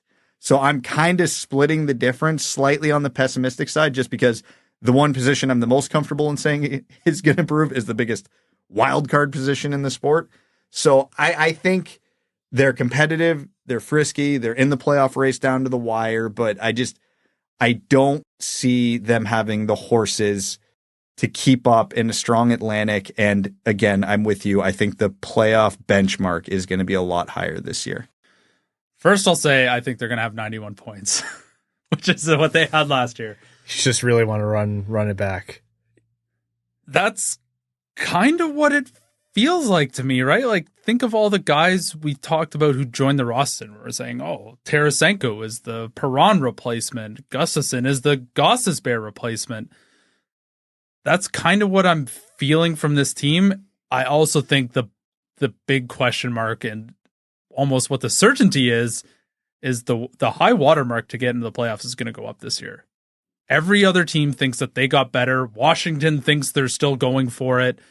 New Jersey is absolutely making the playoffs this year. So the room for... Look into the camera and say it. New Jersey Devils are absolutely making the playoffs this year. You should have started that with the already 2-0 New Jersey Devils. Exactly. Yeah, see, this guy just loads up on stacked statistical arguments. You're cheating. Go on. So for me, the barrier to entry is higher than it was last year. Last year, we saw a pillow fight to get into the playoffs, and the Red Wings somehow stuffed their own pillow in their mouth. It's going to be... It is going to be... YouTube comments are going to love that one. Excellent. I'm a man of the people. It is going to be an extremely difficult task for the Red Wings to make the playoffs. I agree. The goaltending, by and large, should be better this season. The bar was super low, but it should still be better. I think we're underselling Simon Edvinsson. I think there's a lot more that he can provide this year than just being serviceable. The forward group, I think there's a lot of growth available out of Lucas Raymond. I still think there's more out of Larkin. We got a full season of Patrick Kane. What are we going to get with Tarasenko? Obviously, he has to stay healthy, and that is a big if. I just think the competition around them is so much stronger that they're going to be in a very similar position, even though it may not be their fault. So for me, 91 points, no playoffs. That's the one thing, too, we didn't even talk about all that much is how many teams in the East regressed. And I'm not even talking from a standings perspective. Most of these teams got better. Philadelphia might be the only team you're going to see do a big slide because they overachieved last year. And that's the Red Wings schedule. They have to play all these improved teams constantly. There's not going to be as many quote-unquote freebie points in the standings as there were last year. But it never works out that way, though. Like, people get better on paper. The teams improve that way, yeah. But how many times have we seen Ottawa and Buffalo get better on paper and then stink? You know, there's always going to be a couple, but last year there was a bunch. Montreal, I don't think is going to be the pushover they were last year. Buffalo should be right around where the Red Wings are. Ottawa, in theory, should be ahead of where the Red Wings are. especially with their new goaltender. Like, I look at the East and any given game, I think the easy points to pick up this year are Columbus. And that might be the end of the list. Even if Philly regresses, they're a John Tortorella team. Can anybody bank on that? And even if they slide in the standings, they're going to take a piece of you every game. So I don't know. I think I'm with Evan. I think Philly's probably going to be the biggest faller, but I don't think they're easy points. I think Columbus might be some easy points, and I think maybe if they stay this banged up, Montreal might be right for the pickings as well. And then every other game there's a strong chance the Red Wings are better. They look better. They play better. They don't have the highs and the lows they did last year and still miss the playoffs significantly. They could drop points, and all those things could be true. It's like all of a sudden you're walking into Toronto. Oh, man, you're firing on all cylinders. Wow, that top line looks great. Edvinsson's holding his own. Cool. Matthews ripped 3 on the power play. You lost 3-2. Like, yep. Okay. But where I differ, and this is blind, right? Like, I'll admit. It's so funny how you have 92 points. I have 91, but our arguments are so different. What I'm saying is, like, yeah, that 1 point difference. I really need to create a chasm so that everyone believes that we're just so. You're the true optimist. Yeah. Ryan believes that Ville Husso would have saved that Noah Gregor overtime. But what I'm saying is, I understand in general what you're saying, and the math adds up. I totally agree. But every year you see top-end teams, someone surprises and falls out. You see a team who got better on paper, and boom, massive injury, or boom, this guy just sucks, or boom, the team can't get it together, and then all of a sudden they just stink all year. It's never as it's predicted to be, and that's quite obvious. But what I'm saying is, I don't think either of you said it. Both of you said there's a big range of outcomes, so I want to acknowledge that Brad and Evan are both agreeing with this take. But I don't think it's guaranteed that just because all these teams improved around Detroit, that Detroit can't also improve and be a playoff team potentially. I also think we're not giving enough credit to the fact that Detroit getting in the race last year, there's something psychologically that does to a team. You get that close to winning, you sniff it, you are literally 1 point away. You think every single guy who was on that team last season, who's on the team this season, isn't thinking about one moment where they could have made the difference of a point. You know who was also thinking about that? Washington, Philly, Ottawa. Yeah. No. Pittsburgh. Well, to be fair, with Ottawa, Detroit was sniffing the playoffs last year. Ottawa was sniffing glue. So. Hey, no, that's my line. That's my line. I know. I was expecting you to say it there. I thought that's why you cut it off. Get your own. But the thing I'm saying is winning begets winning, and I think the mentality is going to continue to improve. What does mentality turn into for stats? That's where I'm going to stop pretending to know, because that's kind of fluffy. It's a wazy, it's a woozy BS talk, but I also think it has a substantial impact in the room. So the team understanding what it takes, I do think they're going to be better. And we talk so much about the players that need to support Detroit's best players a lot and why there are holes in the defense. I have the most concern about the defense between all three of us at this table. There's no ifs, ands, or buts about that. We have concerns about what the goalies are guaranteed to be. We have concerns to varying degrees about depth scoring. I don't think we talk enough about how good Larkin, Raymond, Seider, Kane are, how much better DeBrincat could even be, and he still put up 27 goals. If Tarasenko, I think that still all amounts to enough where they should still be in that wild card conversation. And again, I'm not saying you put them out of it, but that's why I think 92 points for me, there's a chance it could still be a low ball. Am I putting my money on that? That's where my rant ends, right there. I am not going to put my money where my mouth is, because to me, the defense is still what's holding them back. I'm just saying, don't write them off just because you heard no at this table for playoffs. Yeah, I'm the lowest on all of us, and I'm only 6 points below the highest. I'm not predicting them to be a lottery team. And if they are, oh my God, our episodes will be entertaining this year if that's the case. Our episodes are going to be entertaining no matter what, and that's because we have Evan and his... Anyways. No, if the Red Wings are doing good in November, December, we can't let him miss an episode. We can't go through that again. So I was trying to pull up some of the... I literally have no idea what you two just said. It's all your fault. You could have said anything. I didn't hear it. We should have predicted playoffs again right there. When do the Red Wings play Chicago this year? Yeah. So not that this is really the be-all and end-all and, the hard and fast rule, but I was trying to look at what a lot of sites have the Red Wings over under on season points. and almost all of them are about 90.5. That's the benchmark. And we didn't even take a look at those before, so it just goes to show that's what the external thought is. Now, I want to talk about two people. One, Derek Lalonde, and after that, Steve Yzerman. And it's different conversations. But the question for Derek Lalonde is he on the hot seat and is there pressure? And to start us off, I'm going to say, I don't know if I'm crazy, but based on the way Steve Yzerman thinks about coaching staffs and his, displeasure with moving on from a coach too soon and what he's equipped Derek Lalonde with, am I nuts for not really understanding where that notion is coming from? I understand Detroit hasn't succeeded in making the playoffs, but Derek Lalonde's Red Wings last year were a surprise. And if you remove Dylan Larkin's injury from the equation, then he got a lot out of those Red Wings when it's fair to say that Steve Yzerman didn't give him a ton to work with, especially on defense and in net. So I don't know if it's just like I don't want to hear the brand new coach conversation because I don't think that's a solution.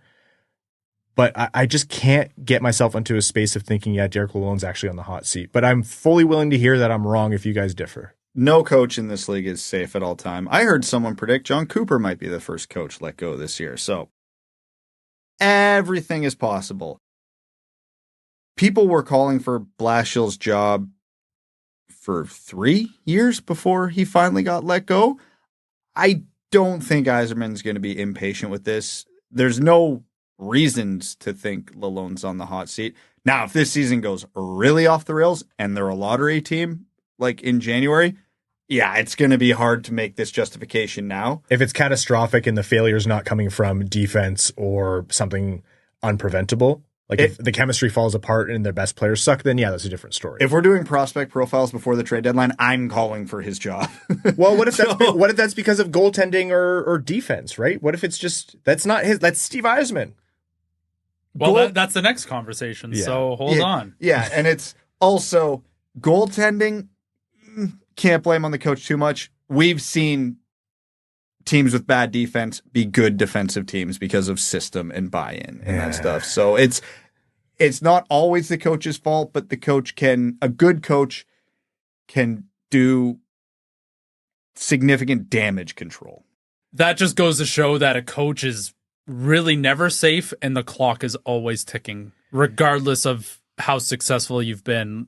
So I'm not going to sit here and say, I think Derek Lalonde's on the hot seat. I don't think that's true at all. I think I lean Ryan with you saying he gets more out of the orange than what any other coach would. I think the Red Wings were a pleasant surprise last year. Fair to say the following: success for Derek Lalonde is repeating a performance in the standings like they did last season and keeping them in the wild card mix until April. Yes. Agreed. Steve Yzerman. I'm not going to talk about hot seat or not. That conversation is ridiculous. I'm not even going to give it the time of day. Anyone who follows the Red Wings knows that that's just, whether very few disagree, but whether you agree or disagree, that's just not what Chris Ilitch is going to do. Yzerman has a long runway. But what do you want to see from Steve Yzerman this season? This season has to be one of two things, full stop. It has to be a development year or it has to be a playoff year. And I don't mean playoff year in the sense that they actually have to make the playoffs. It's like we were just talking about. Basically a repeat of last year. We're watching games in April very intently because they have huge impacts on the Red Wings' playoff chances. If we are sitting here in March and they are out of it, Kasper, Danielson, Mazur, whoever, this is a development year. Right now, the way it's set up, it doesn't look like it's going to be a good development year. So we have to have a playoff year. And anything in between or that isn't that, it's a write-off of a season. It's a complete waste of a year. It's a failure on Yzerman's part. And I'm setting the bar pretty low here because this gives them an excuse if they're bad. But we can't sit here with the roster as it is today, and this team is not really competing for a playoff spot towards the end of the season, because then how do you make this a valuable season if they're losing? Well, we don't have to worry about Danielson or Kasper or Mazur because one or two of them played a significant chunk of the season and they're ready for full-time duty next year. We're not considering them rookies. That's no longer part of the conversation. Or We don't see a lot of them, but they finish with 93 points. That's a success. So you can't have either, and that's my big fear because the way things are setting up right now, it's not a likely possibility, but it's looking like it could be a possibility. I want to see Steve Yzerman make a move, and I understand that's a big thing to say because it's very hard to make deals in the NHL, but I want to see Steve Yzerman work towards something, A, to repair the defense, and B, we said the Red Wings have had no luck. They had to spend time getting out of the previous cap structure, and the combination of no lottery wins and what I just mentioned about the old contracts and things like that, you need to GM your way out of this. Like, the Red Wings have great prospects. They have a really good system. They still don't have probably enough in their system to guarantee that they're going to be competitive. So how do you go out and find that star?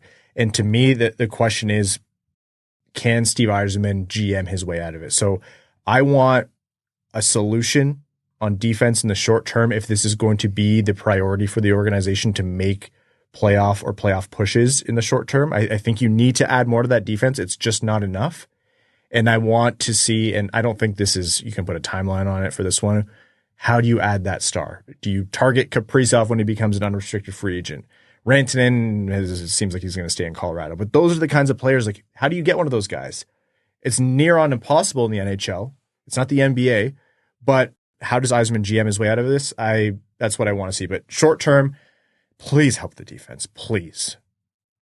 Yeah, I think for me, it's very much akin to what Brad said. Pick a direction. Out of training camp, the direction is that this is going to be a team that pushes for a playoff spot. So if that is true, I need to see a team that looks like they want to be in the playoffs. If this is going to be a rebuilding year and everything falls off the rails, I absolutely need to see the 4 prospects we always talk about. I have to see them. It can't be a mix of both. Okay. Then let's get into our final point of the season preview before we jump into overtime. Bold predictions, if any, that are genuine, and if you have none, make one up and tell us it's made up. But any bold predictions for this season about the Red Wings. Could be individual player, could be points, could be, someone's fired, whatever it is. What's your bold prediction? This is the year Mo Seider gets Norris votes. Okay. I thought you were going to say this is the year that they bring Al the Octopus back for playoff games, but I guess no fun. He's on top of my roof right now, so. Oh, you're the one who bought him out. Yeah.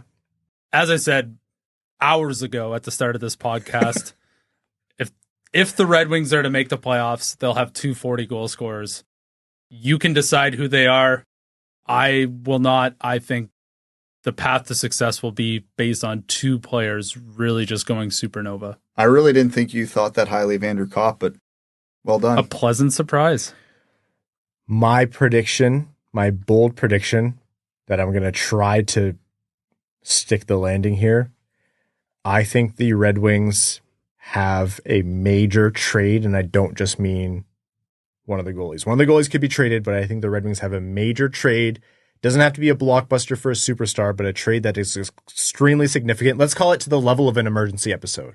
An emergency episode level trade anytime between now and obviously the trade deadline. I think the Steve Yzerman has work to do, and he knows he has work to do, and the pieces are there, and they saw this year they have a ton of prospects to work with, and they have picks, and they want to get better in short order.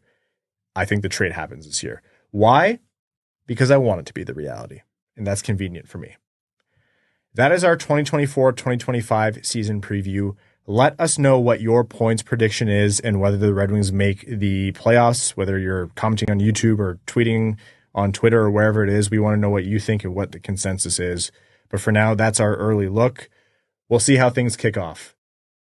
I would love to sit and talk about NHL news, but for the sake of our sanity, because we are in the trenches right now, we always are for these major episodes. They're long run times, but we love to do it. Let's get into overtime.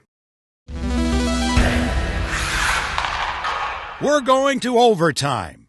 Overtime is brought to you by our Patreon supporters. Again, patreon.com/wingedwheelpodcast if you want to support the show. The tickets, the Discord, the bonus episodes, and lots more. You allow us to support the Jamie Daniels Foundation through events like Winged Wheel Podcast Night in partnership with the Detroit Red Wings and the Grand Rapids Griffins. You allow us to produce other great content like Expected by Whom, hosted by Prashanth Iyer and Sean Shapiro. and you allow us to continue to make this show bigger and better through, the new intro and all the other audio effects that you're hearing, and just always, sticking with you through the off season, even when there's no hockey. All that is made possible by our Patreon supporters. So again, patreon.com/wingedwheelpodcast.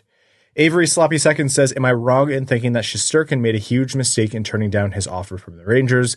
That offer being a reported 8 years times $11 million per year. I think if he wins a cup and a Conn Smythe, that's the only way he's going to get a better deal than what he got.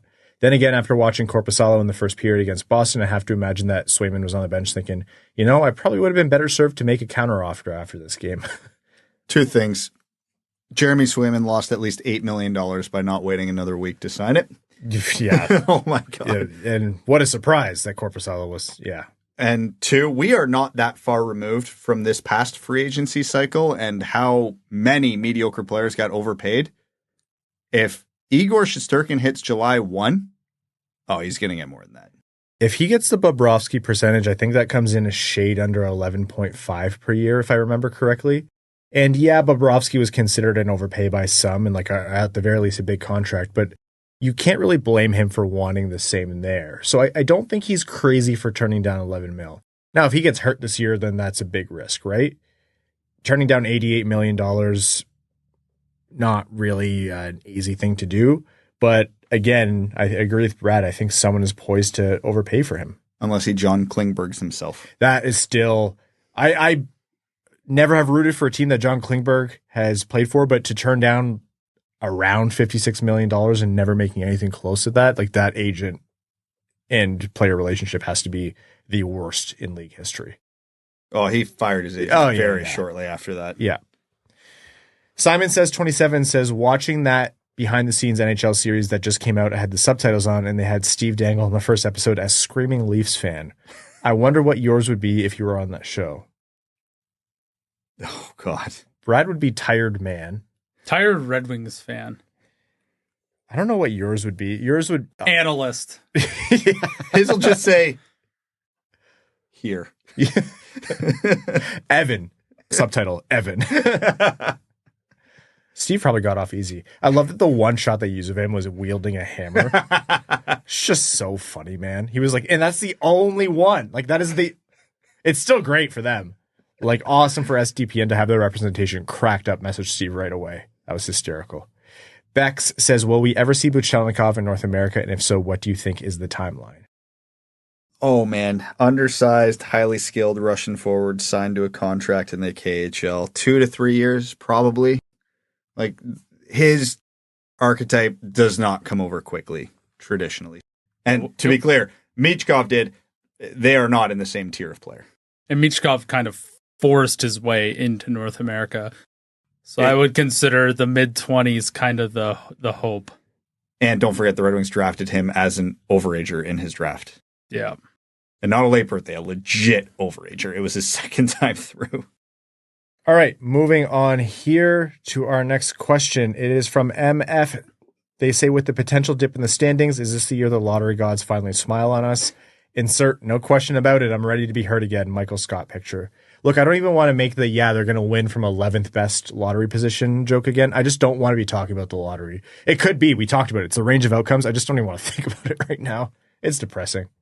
This is the one part of the season where we can be as optimistic as we want. We can live in fantasy land and think of all the great things that could potentially happen. I will not even entertain thinking about the draft lottery right now. And that's how we build the good luck, by not jinxing it early. Even if the Red Wings are in the bottom 10 of the NHL in April, and I'm staring ahead of me and I see Lucy kneeling there with the football all teed up, I am not going to attempt to kick it. See, I think he said that too. I very distinctly remember a few panels where he said, no, I've had enough. But he still goes for that kick, Brad. He does. I am not. Will Bukima says, let's talk opening night roster for 2025. Let's imagine a world where they don't pick up any of the UFA forwards by Kane, Fischer, and Motte. How do you slot Kasper, Danielson, and Mazur in? And what would you do with Copp and Compher aside from cutting Copp? I think next summer is the time where you probably buy out Copp. If you do, yeah. Yeah, unless this season goes really off the rails, in which case you're looking at next season going, well, it's probably not going to matter. cap space might not be at a premium. Let's hope that's not the case. Not going to entertain it. I'm fine with all three of those guys slotting in for those three vacant spots because I'm still banging the drum of Marco Kasper needs to play 60-plus games this year. So we will not be having the same conversation about the three of them next year because we'll be talking about Marco Kasper as an established NHLer. Please, God. All right, last question here before a comment. Jack's dad says, predict the following. Who exceeds expectations? Well, apparently you guys think Simon Edvinsson isn't going to do much, so I'll say Simon Edvinsson. I think he's going to do plenty good. He's part of, I must have... You're even higher. That's great. I mustn't be able to comprehend what you guys are saying. I don't think he's going to have a Mo Seider level rookie season. As a percentage of Mo Seider's rookie season, what do you think Simon Edvinsson will do? I mean... yeah, see, now you want to back off of it. Moritz Seider won the Calder, so... As a percentage of that, what's he going to do? I don't know. Not so tough now, are we? Someone will have to play back the tape, but it definitely sounded like to me you guys are just hoping he survives. And I think he can do absolutely more than that. I hope he survives defensively because of he's not equipped with a lot of sheltering. I think he's still going to be able to do. I think he's going to be part of my optimism as to why this team passes 90 points again. Okay. All right, if you're so high on Simon Edvinsson, why don't you go wild and say 93 points? Maybe he's one of my 40 goal scorers. For exceeds expectations for me, I was also going to say Simon Edvinsson, to be fair. Alex DeBrincat. Falls short of expectations. Everybody in the bottom six. Who has expectations who... I don't know who... Erik Gustafsson. I don't know. Maybe Cam Talbot, for example. Sure, expectations are pretty low, so that's a tough one. Who leads in goals and points? Lucas Raymond, points. Raymond points, DeBrincat goals. Let's go. Larkin and Larkin. Yeah, that's probably the safe answer. And then doesn't finish the season with the Wings. Jonatan Berggren. That feels like a cop-out. Oh, no pun intended. Well, he just picked Copp to go out. That's his prediction. That's your answer. I'm a man of the people. Just to annoy Darren, I'll say Joe Veleno. And then dark horse / unexpected standout. Isn't that the same as exceeding expectations? No, I mean like true dark horse. Marco Kasper. Yeah, that's fair enough. Ville Husso. Oh, that is a very good answer. Simon Edvinsson again. I hate you so much. This has nothing to do with Simon Edvinsson. This has nothing to do with him at all. Dark horse. Maybe I'll go with I don't think he's going to be a world beater, but maybe the fan base will fall in love with Motte and what he's able to do. My initial thought, as soon as the question was said, was Marco Kasper. Yeah. In my mind, I can't say dark horse because we just spent how many times did we say Marco Kasper's name last episode, right? So, but yeah, it's probably. He's not even on. We picked someone who's not even on the team. That's bold. Come on. That is actually exceedingly bold. And on that note, let's wrap up this very long but important major episode of the Winged Wheel podcast. That is our 2024-2025 Detroit Red Wings season preview. Thank you all so very much for tuning in. We'll see where they're at after the first two games. The offseason is over. There's 2 regular season games between now and next episode. It feels good to have made it. To all of our listeners, new and old, welcome to the show. Not every episode is this long, we promise. It's just one of those major episodes. And if you're a listener of old, you made it with us. To our sponsors of the Winged Wheel podcast, Labatt Blue Light, and all of our other sponsors, and to our Patreon supporters, all of you, you're the reason we're able to do this show, especially our name level supporters on Patreon. And again, if you want to join on Patreon, patreon.com/wingedwheelpodcast. Patreon's not for you. Leave a rating wherever you get your pods. Subscribe, tell a friend. But our name level supporters, Arjun Shankar, Yves Bartels on behalf of the Sarah Grand Foundation, Aikfer, Samuel Soderholm, Icon, Alexander Hansen, Victor Zetterberg, Ghost of OSBP, Glenn Brabham, Croner's Left Knee, Ashley Whitehead, Sea Lion, Matthew M. Rice, Adam Rose, Adam Zuiza, Admiral Matt S. of the Cheesebag Navy, Asher Killian, Carl Brutina Nanaluski, Carl Provi, Citizen High Five, Clip Clop Nene, Connor Scovey, Craig Kibble, Denny's Gamer Girl, Derek and Stam, Seider, Dickens, formerly Marlon Winchester, DJ Denton, Eric Hill, God Creatives, Give Blood, Fight Probert, Goose Looney's Drinking Club, Hockeytown Love, Hockeytown Matt, Hassam Al-Qassem, Jay Gollum, Jacob Turner, Jeff Pridemore, John Ingalls, Jonathan Miller, Kaylin Wood, Marcus, Marty, Matt Keeler, Matt McKay, Michael Edlund, Mickey Redmond yelling, "Look at this," Mr. Koozie, brand new name level supporter, R.A., Raul Pud, Riley Enright, Ryan Britt, Scott Martin, Skeletor,